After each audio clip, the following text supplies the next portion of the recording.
Hello guys, in this video we will discuss and solve this problem from JEE Advanced 2025 step by step.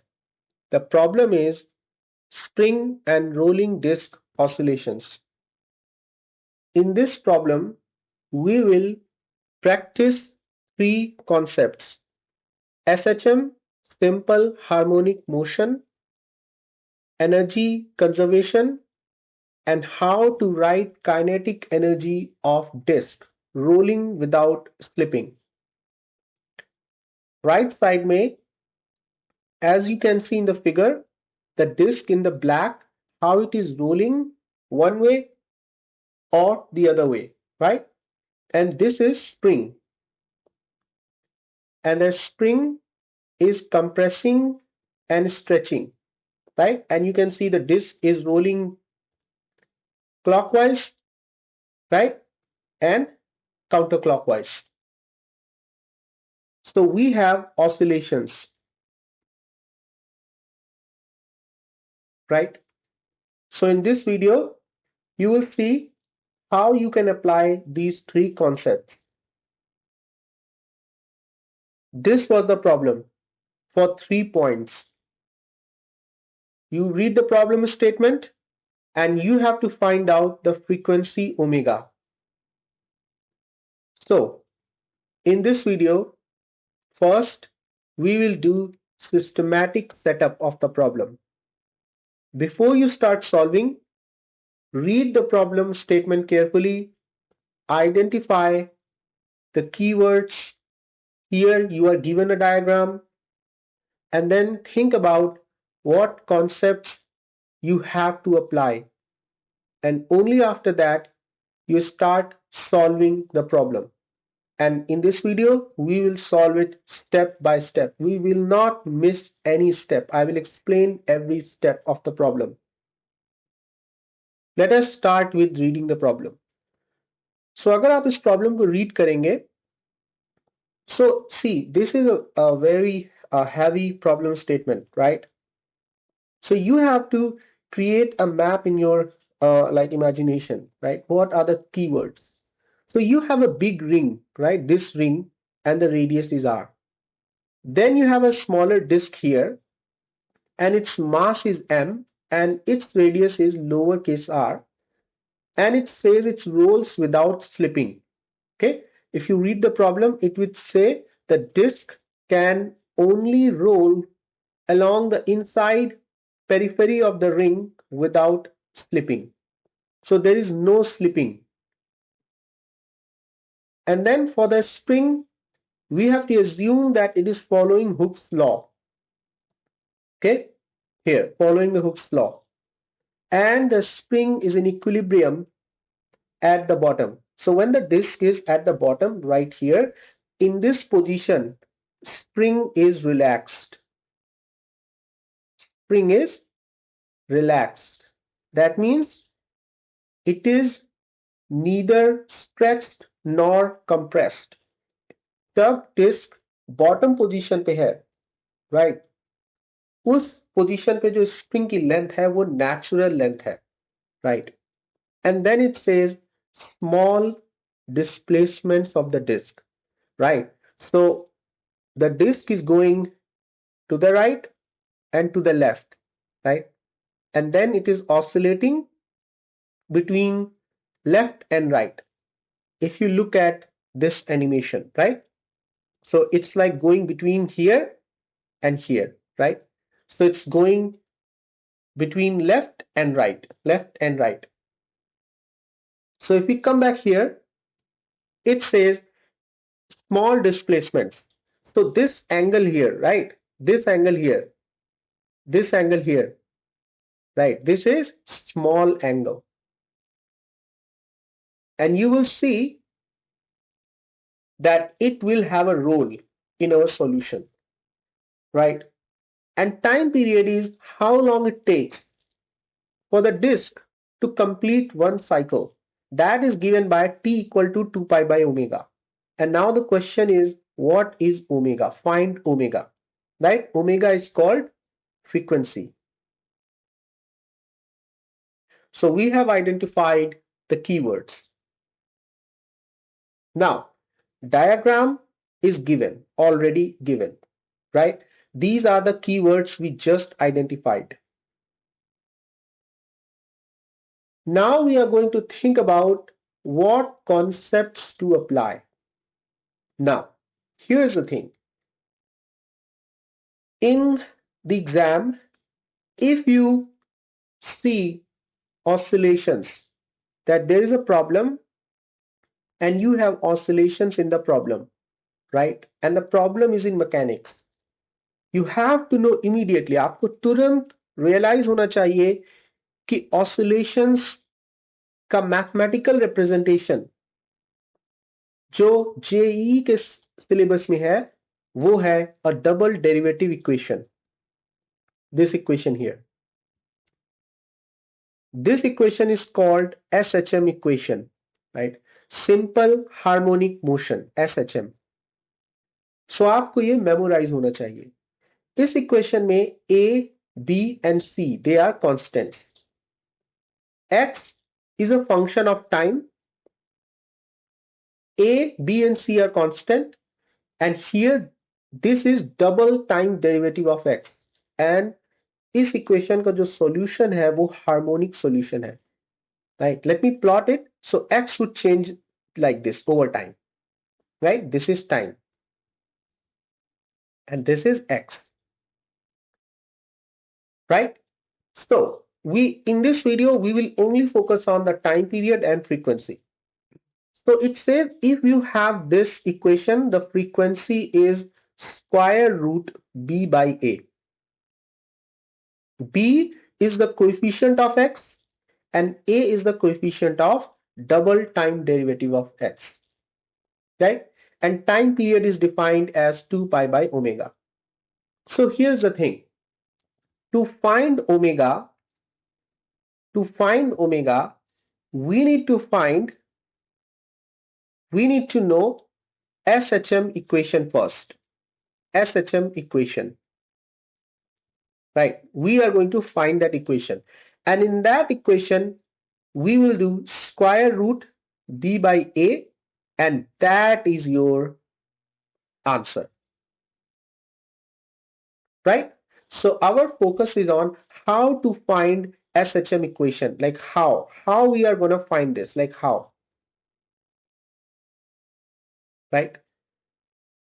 So if we come back here, so we know that we have to find SHM equation. लेकिन अब हमको वो equation कैसे मिलेगी? Right? So for that, what we can apply, we can think of energy conservation. Right? But is the energy conserved? So answer is yes, and I'm going to explain why. But before that, I want to clarify something. If you go back here, this equation is in X, right? In X, look at X. But in this problem, right, you can model this motion better if you think about theta, right? So you think about theta, like theta. This is theta, right? So we are going to look for an equation like this. A constant A and double time derivative of theta and plus B theta equal to C. So we are going to look for an SHM like this, right? So basically our X is replaced by theta. Now, energy conservation, and why is that? So imagine your disk is here, right? So here you have the spring, right? The spring is stretched. So think about the forces on the disk. Think about the forces on the disk. So forces on disk, right?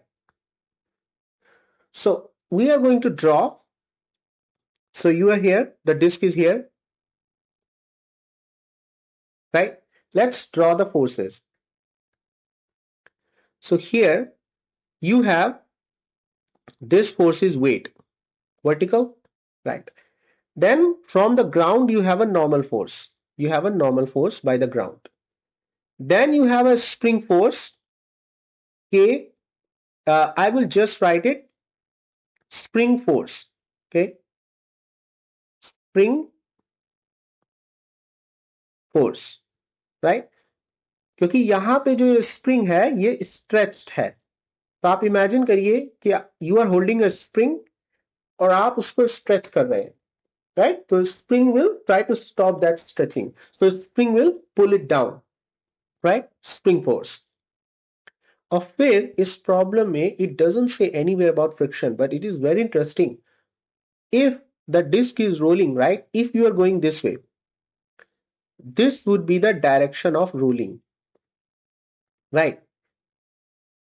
So why would the disk start rolling? So there has to be some torque about the center of mass, and if you see, mg weight is passing through the center of mass, spring force is also passing through the center of the disk, which is center of mass, normal force is also passing through the center of mass, right?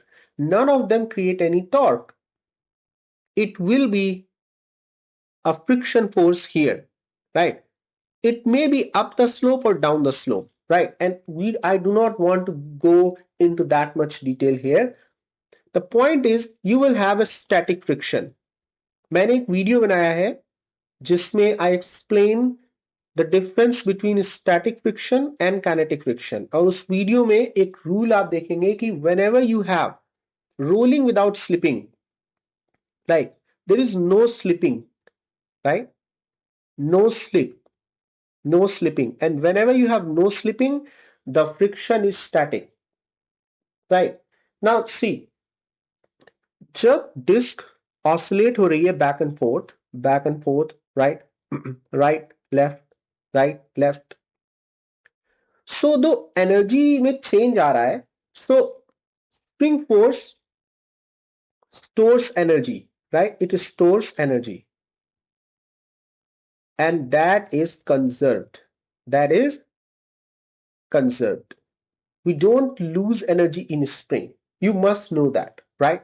Same way, mg also stores energy in gravitational potential energy, right? Stores energy, right? But normal force and static friction, they do not. But that is where it gets very interesting. See, at this point here, what is the velocity? The speed is zero at this point, at the contact point, because of no slipping. So what is the work done by a force? So I will write here work done by force, right? By force, right? That is F multiplied by F vector multiplied by displacement vector, right? So first of all, let's look at normal force. Normal force is acting perpendicular to the surface, and the disk is moving this point at which normal force is acting, वो point move हो रहा है, वो तो tangentially move हो रहा है, तो work done by normal force is zero, and work done by static friction is also zero क्योंकि यहाँ पे speed zero है. So technically this point never moves, and this is very interesting theoretically, right? But here's the thing, जब आप exam में जा रहे हैं, yes, it is good if you understand everything, but अच्छा स्कोर करने के लिए it is not that 100% necessary that you understand everything. Some rules you have to memorize and move on, right? So if you're confused here, just know that work done by static friction is always zero. So I will write here work done by static friction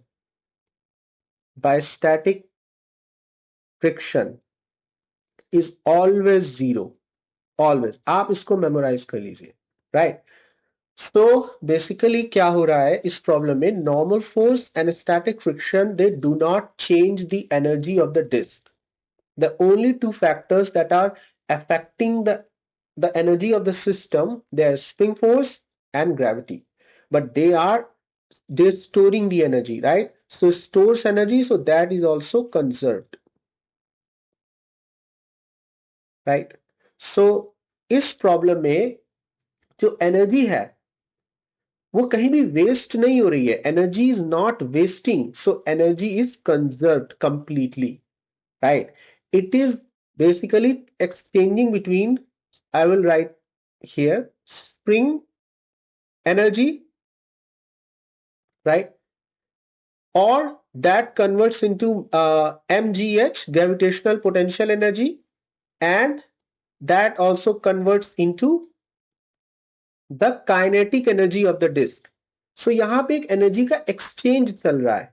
okay, energy का exchange चल रहा है. So it's more like a triangular plot. Let me draw it here.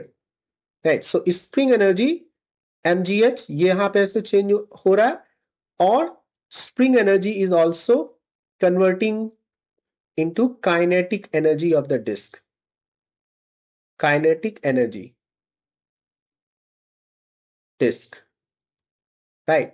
So यहाँ पे एक exchange चल रहा है between spring energy stored in spring, gravitational potential energy, and kinetic energy of the disk, right? So total energy is constant. So total energy है, जो total energy है, that is ये जो total energy है, right?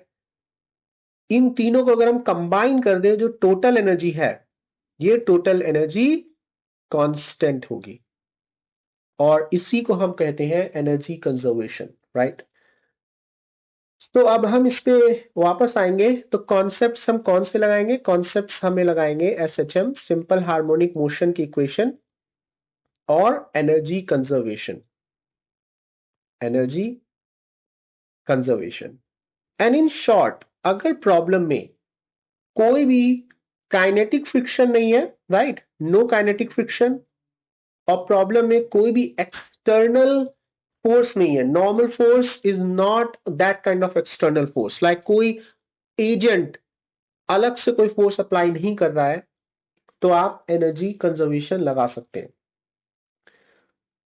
Right? So now what we are going to do, हम सबसे पहले लिखेंगे total energy function, and then we know कि वो टोटल एनर्जी जो है वो कांस्टेंट है, ई कांस्टेंट है, राइट?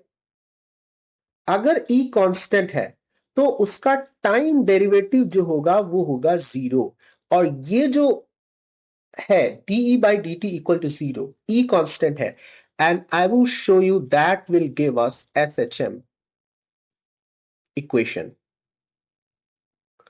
सो बेसिकली आप ये याद रखिए कि अगर कोई प्रॉब्लम है, उसमें स्प्रिंग है, ऑसिलेशन है, and it is talking about frequency, right, और आपको एस एच एम इक्वेशन लानी है, तो वन वे इज आप टोटल एनर्जी सिस्टम की कैलकुलेट कीजिए फंक्शन, और उसको डिफरेंशिएट कर दीजिए विद रिस्पेक्ट टू टाइम, तो आपको ऑटोमेटिकली वो एसएचएम इक्वेशन मिल जाएगी. और once you have that equation, आप ये लगा दीजिए, यहां से हो जाएगा आपका ओमेगा, यहां से हो जाएगा आपका ओमेगा इक्वल टू हियर, यहां पे हो जाएगा omega equal to square root B by A, right? Okay, अब हम जा रहे हैं लिखने टोटल एनर्जी. तो यहां पे इसको हम डिफाइन करेंगे कि ये जो लाइन है, ये जो लाइन है, वर्टिकल लाइन, इसको हम डिफाइन करेंगे थीटा इक्वल टू जीरो, और हम कहेंगे कि when you are going to the right, right, और काउंटर क्लॉकवाइज ये होगी positive direction. So let's imagine कि डिस्क जो है वो एट एक एंगल थीटा पे है, राइट?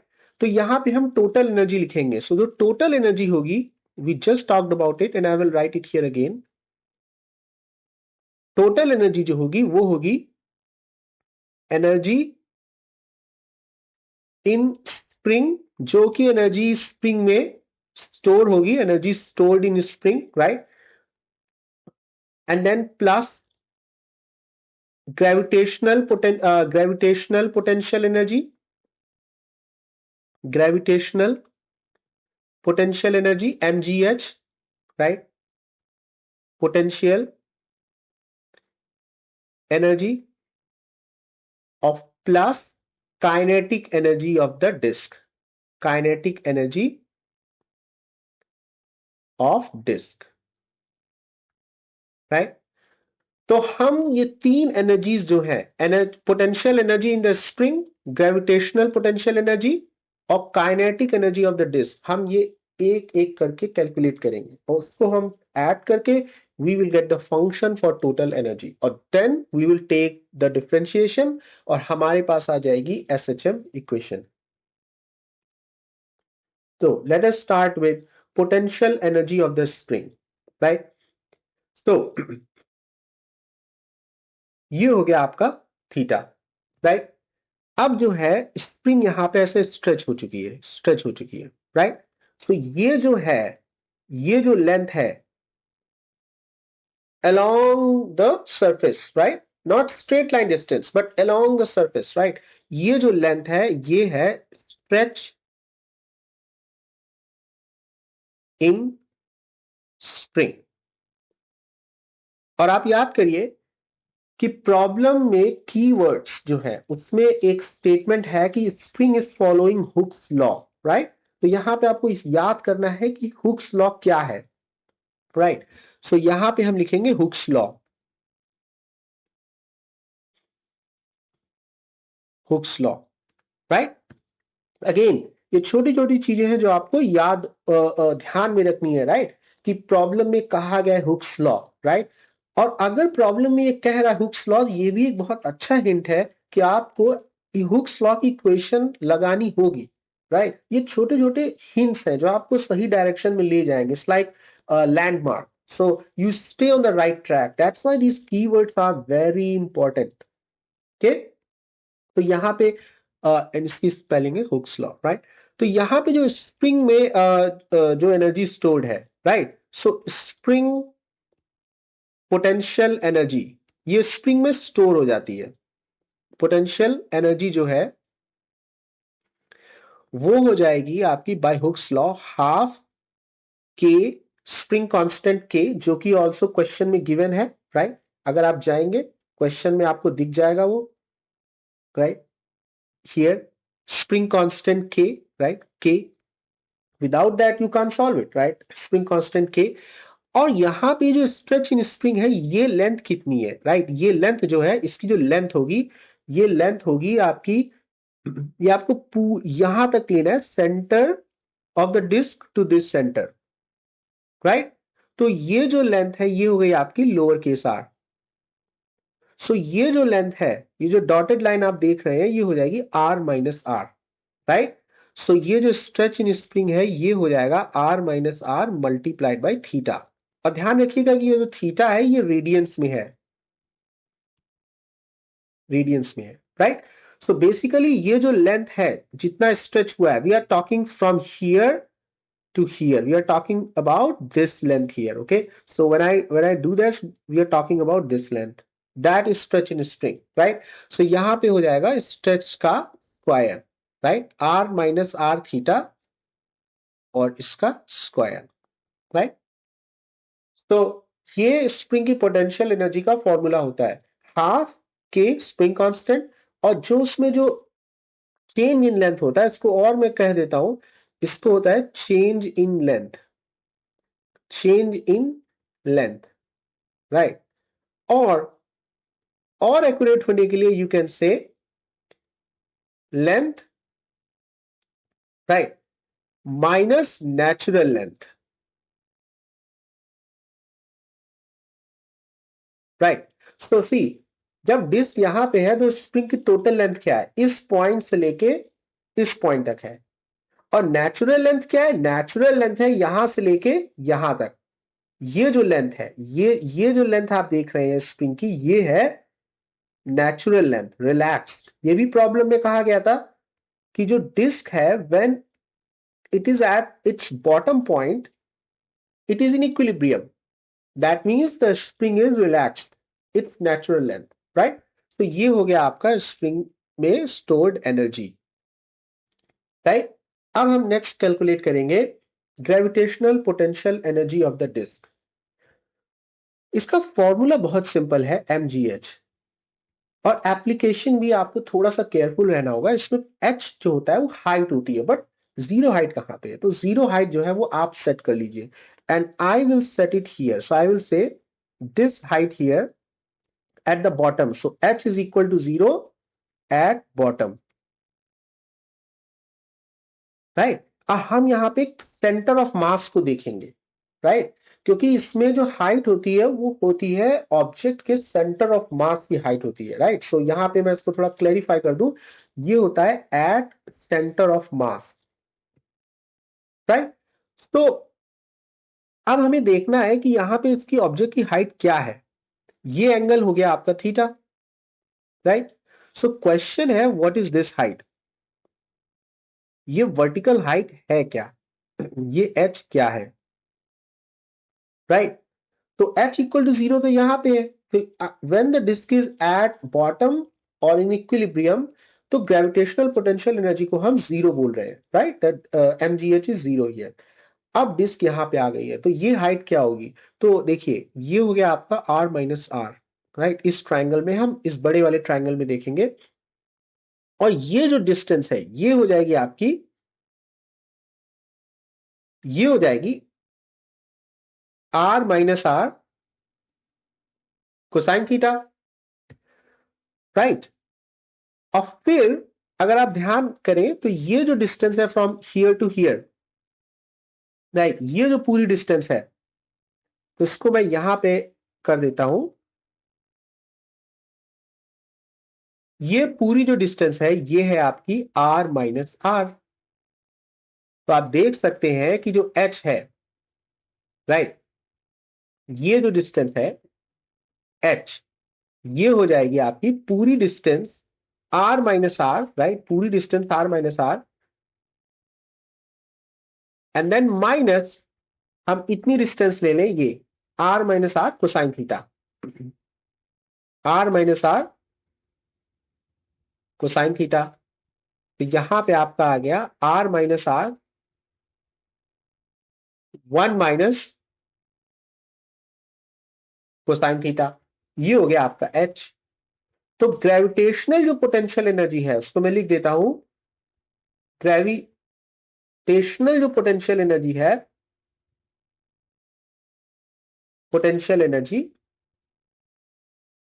वो आपकी हो जाएगी m g और h क्या है, चेंज इन हाइट.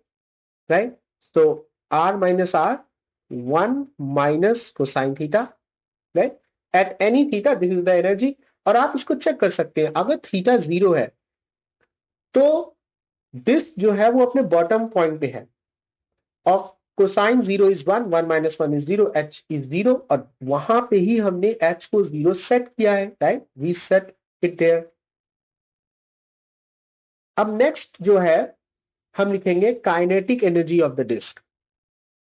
राइट. तो अब हम डिस्क को ड्रॉ करते हैं, और डिस्क जो है ये है उसका सेंटर. तो यहां पे हमें थोड़ा ध्यान रखना होगा कुछ चीजें.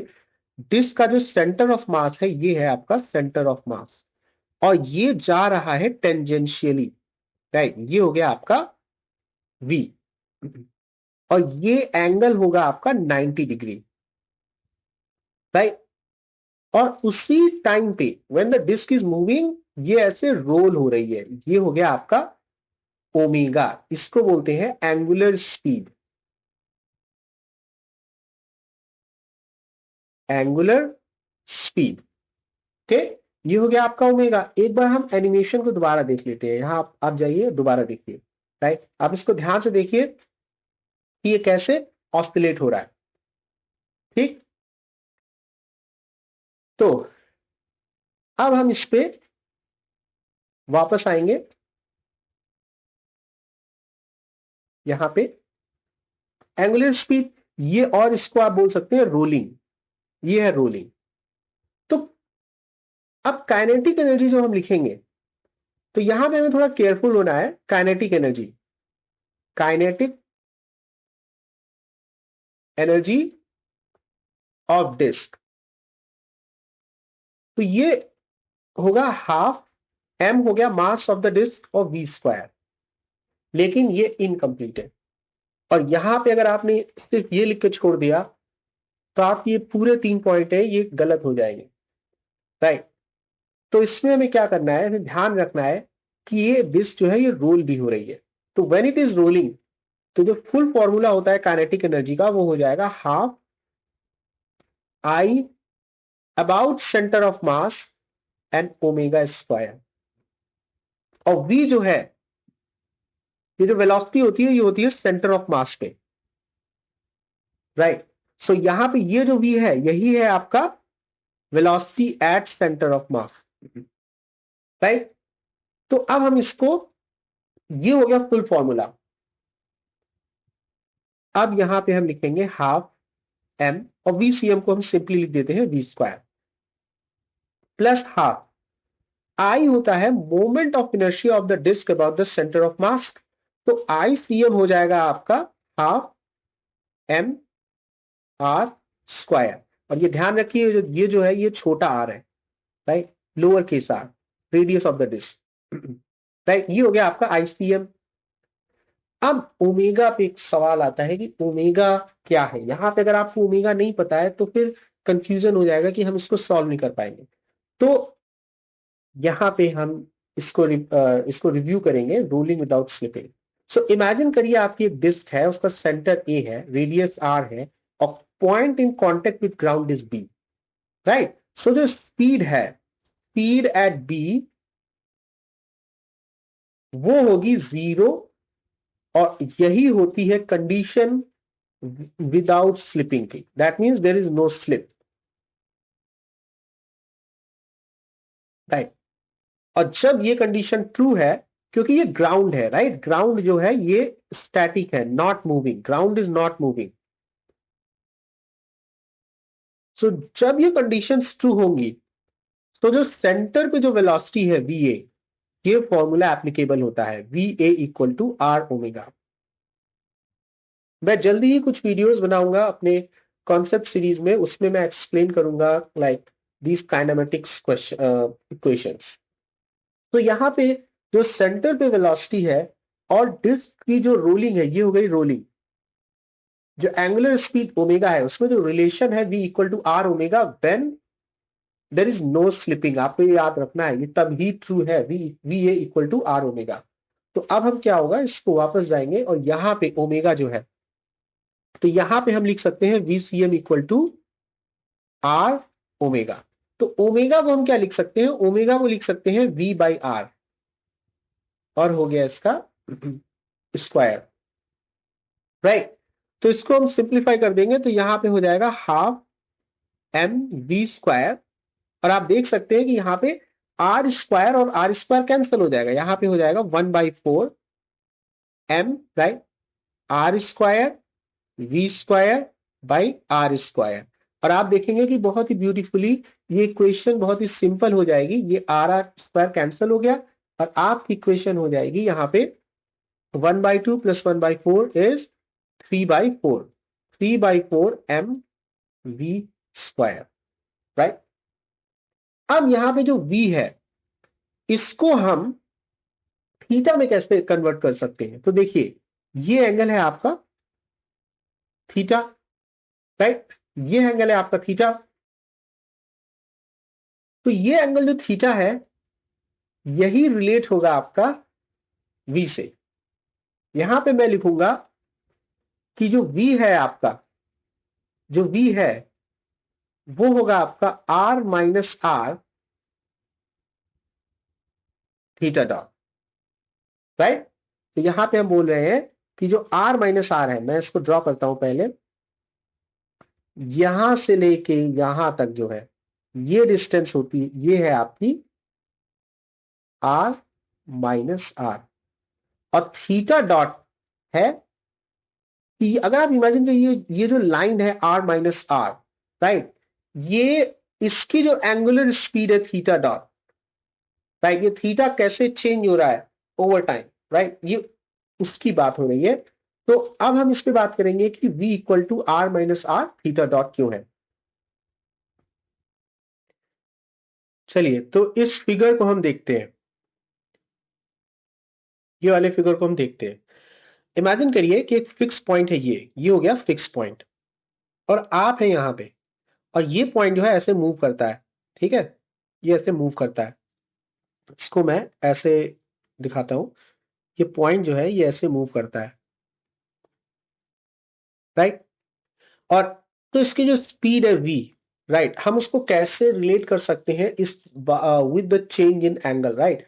तो ये जो डिस्टेंस है इस पॉइंट की, इस फिक्स पॉइंट से आर है। तो इमेजिन करिए कि व्हेन इट इज मूविंग, ये मूवमेंट बहुत ही स्मॉल है, जो डीएस है, it approaches to zero, right? Very small movement, very small movement, right? तो उस वेरी स्मॉल मूवमेंट के लिए हम ये एज्यूम कर सकते हैं कि जब ये इस पॉइंट से, राइट, 1 से 2 पे जाता है, तो ये डिस्टेंस इतनी स्मॉल है कि ये जो लाइन है ये भी आपकी आर है, राइट। जब आप पॉइंट 2 पे हैं तो आपकी डिस्टेंस फिक्स पॉइंट से अभी भी आर है। तो आपने जो डिस्टेंस ट्रेवल की है ds, राइट, अब वो मान लीजिए आपकी स्पीड को हम लिख सकते हैं v जो है वो है ds by D T, right.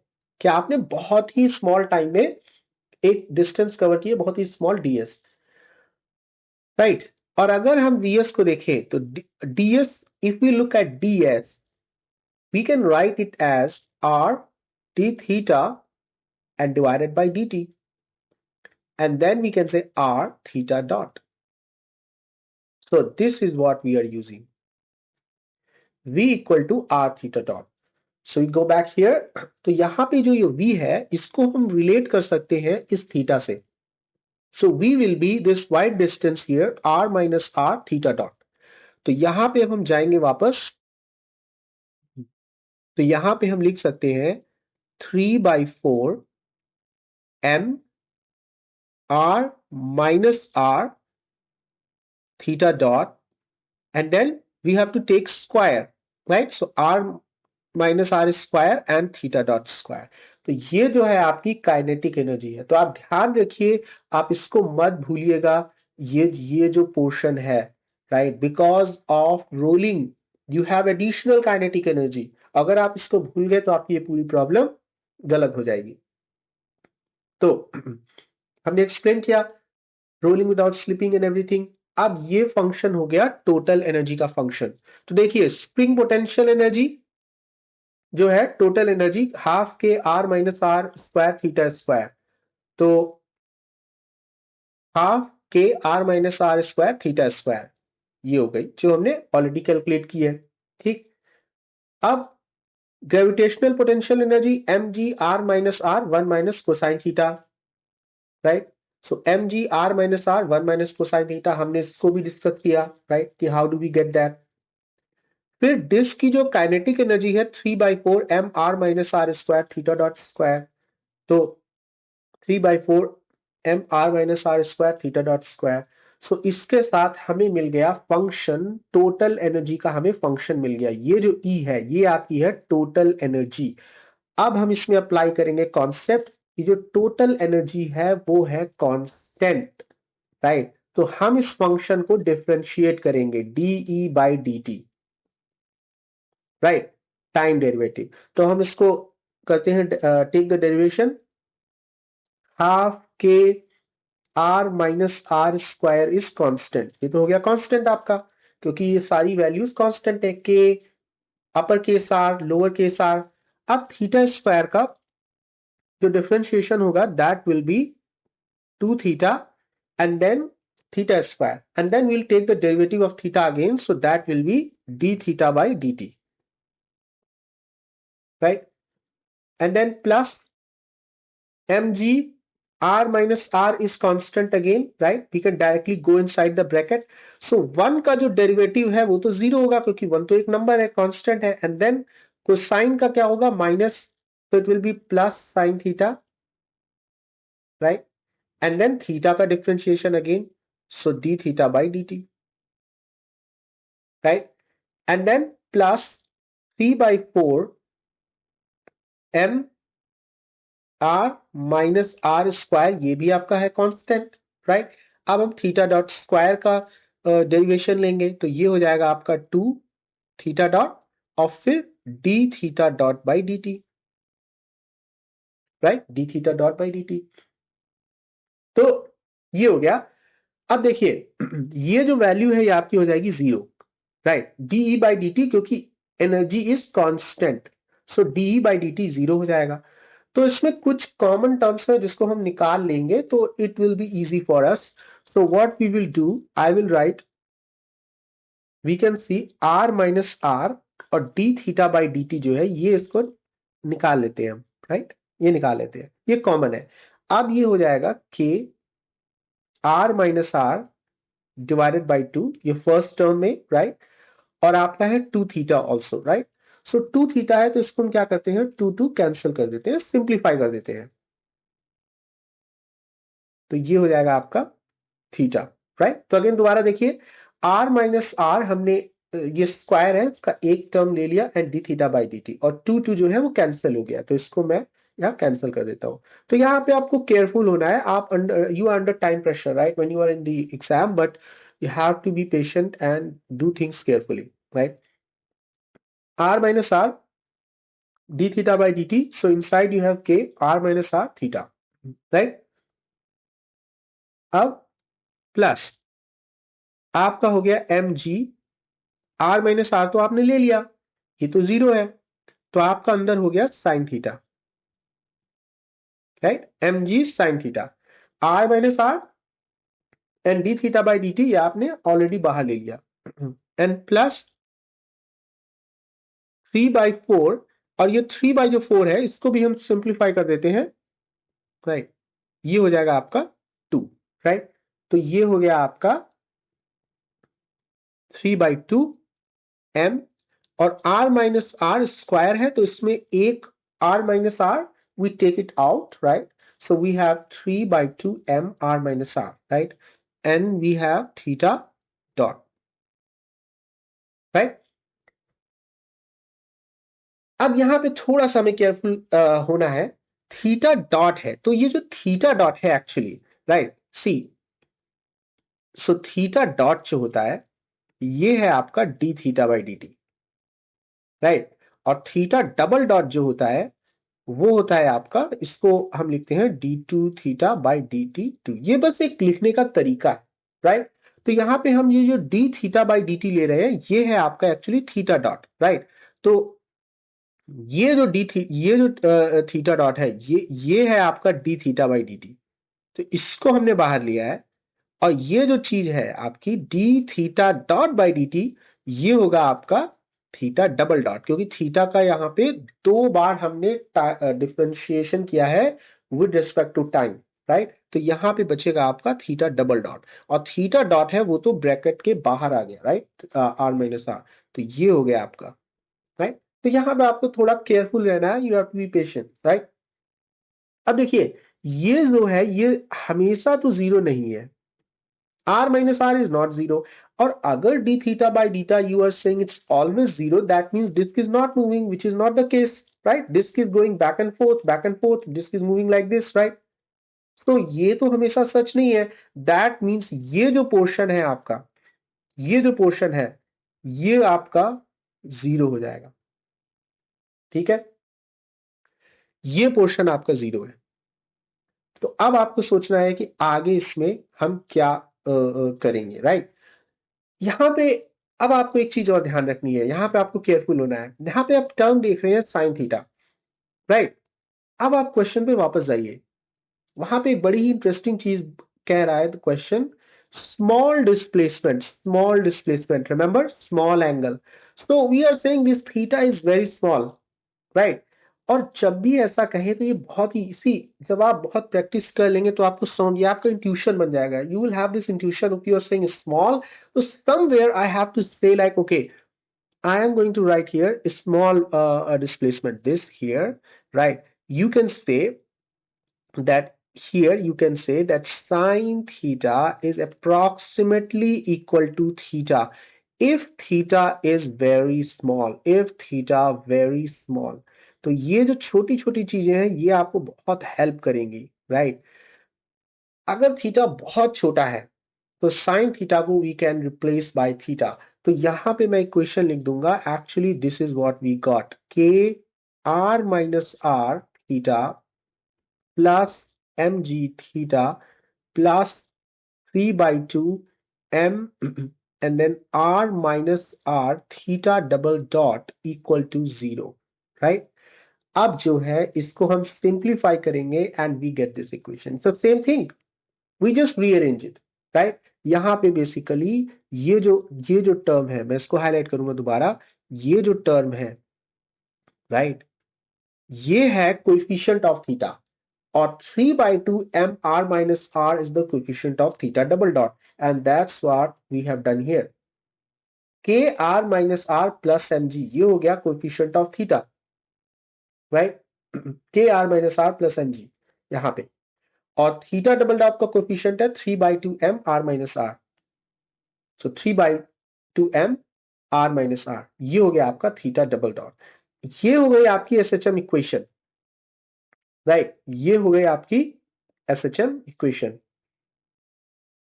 और ये हो गई आपकी एसएचएम इक्वेशन। अब यहां पे आप ध्यान करिए कि हमने जो कॉन्सेप्ट्स को डिस्कस किया था, जब आपको ऐसी इक्वेशन मिल जाएगी, यहां पे मैंने एक मिस्टेक कर दी है, इसको आप ऐसे लिखेंगे, राइट। ये जो है, ये एक टाइपिंग मिस्टेक थी, ये जो है ये ही आपका थीटा डबल डॉट होता है, ठीक। तो आपको इक्वेशन मिल जाएगी, ए एक constant theta double dot plus B theta equal to C. तो when you come back here, right? When you come back here, this is what we got, right? So we have a theta double dot plus b theta equal to 0. So omega will be square root b by a. And that is what we have. So square root b by a, right? तो आप इसको compare करिए, ऊपर वाला term है K R minus R plus M G, that is your numerator, right, K R minus R plus M G, और A हो गया 3m/2 r minus r, सो 3m/2 r minus r। तो ये तो आपका आंसर हो गया। And in the question, this is again 2025, right, advanced question, advanced, right, past year question.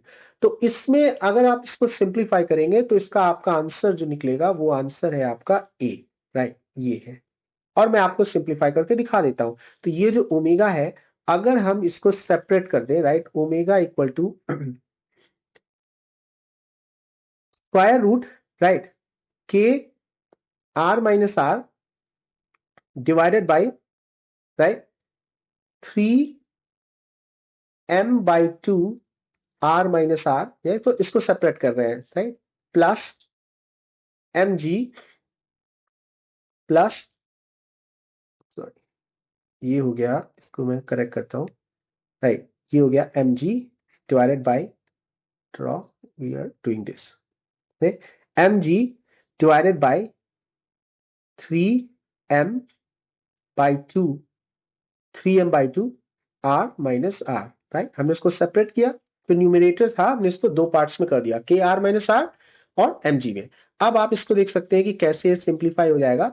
ये जो r माइनस आर है, ये इस r माइनस आर के साथ कैंसिल हो गया, राइट, और ये m जो है इसके साथ कैंसिल हो गया। तो इसको फिर मैं और सिंप्लीफाई करके लिखता हूं, then it will be square root, and this would be, the first term would be 2k divided by 3m and plus, and you have 2g divided by 3r minus r, right? And now you can clearly see कि इसमें 2/3 जो है यहाँ पे ये है, इसको आपने बाहर ले लिया, right, 2/3, and inside you have k by m plus g by r minus r, and that's what you have. तो इस प्रॉब्लम में हमने जो प्रैक्टिस की है, वो हमने देखा है application of 3 concepts, SHM, energy conservation and kinetic energy. So quick revision कि इस प्रॉब्लम में जो एसएचएम है आपका, जो एसएचएम है उसका मतलब है you have to find an equation, right, x double dot और एक्स, और फ्रीक्वेंसी जो होगी वो होगी square root B by a. तो इस तरह की इक्वेशंस आपको याद होनी चाहिए before you go to exam, right. फिर जो है एनर्जी कंजर्वेशन में, right, total energy, you have a spring, energy stored in the spring, energy stored in terms of gravitational potential energy और kinetic energy of the disk। यहाँ पे जो static friction है और जो normal force है, they are not working on the system, right, so they are not changing the energy of the system. और आप ये याद कर लीजिए, आप जब एग्जाम में जा रहे हैं, you won't have that much time, so you must memorise a few things, you must know it by rule, that work done by static friction जो होता है, that never works, right, so it's always zero. तो यहाँ पे आपने energy conservation लगाया। अब तीसरी चीज है सबसे इंपॉर्टेंट, कि जब आप काइनेटिक एनर्जी लिख रहे हैं, then you have to make sure you also write the energy due to the rotation. अगर आप इसको नहीं लिखते हैं तो आपकी पूरी प्रॉब्लम गलत हो जाएगी। एंड आई बेट कि इन चार ऑप्शंस में से एक ऑप्शन होगा जो कि अगर आप इसको अगर आप नहीं लिखते हैं हाफ आई ओमेगा स्क्वायर, आप केवल लिखते हैं हाफ एम वी स्क्वायर और उससे कैलकुलेट करते हैं, I am very confident that one option in here will match your answer and you will think you have done it right, but unfortunately you just lost some points. Okay, so I hope this video has helped you and I will keep posting more videos.